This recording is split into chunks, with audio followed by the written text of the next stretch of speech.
Good morning সবাইকে। তো সেদিন সকাল সকাল বেরিয়ে গেছিলাম ক্লাসে যাওয়ার উদ্দেশ্যে। তো ক্লাসে গিয়ে দেখি কারেন্ট অফ।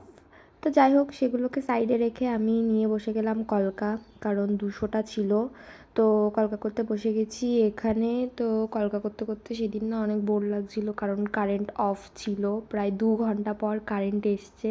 তারপর তাও একটু শান্তি পেলাম, কিন্তু যেহেতু অনেকগুলো ছিল তো বোরও হচ্ছিলাম বেশ ভালোই। তো কলকার ফাঁকে এখানে নাটক করতে উঠে গেছি, যেটা আমার জন্য মাস্ট।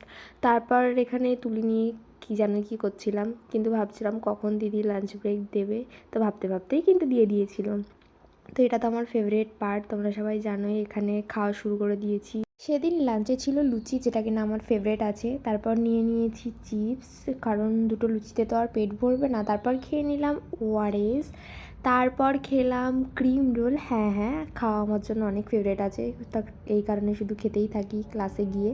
তো তারপর আবার বসে গেলাম কলকা নিয়ে। তারপর তাড়াতাড়ি করে কাজটা কমপ্লিট করে এখানে উঠে তোমাদেরকে বোঝানোর চেষ্টা করছি যে আমার কতটা কষ্ট হয়েছে। আর দেখো, আমি হাতে গায়ে মাথায় যেখানে পেরেছি কলকা করেছি। তারপর দিদি খাওয়ালো ফুচকা, আমি নিলাম ঝালমুড়ি, যেটা আমরা 3জনে মিলে খেলাম। তারপর দেখতে দেখতে আমিও চলে আসলাম বনগাঁতে। বনগাঁয় এসে চা নিয়ে নিলাম। তো আজকের ভিডিওটা এখানেই এন্ড করছি। ভালো লাগলে একটা লাইক করো আর কমেন্টে জানাতে ভুলো না ভিডিওটা কেমন লাগলো। তো আজকের জন্য টাটা।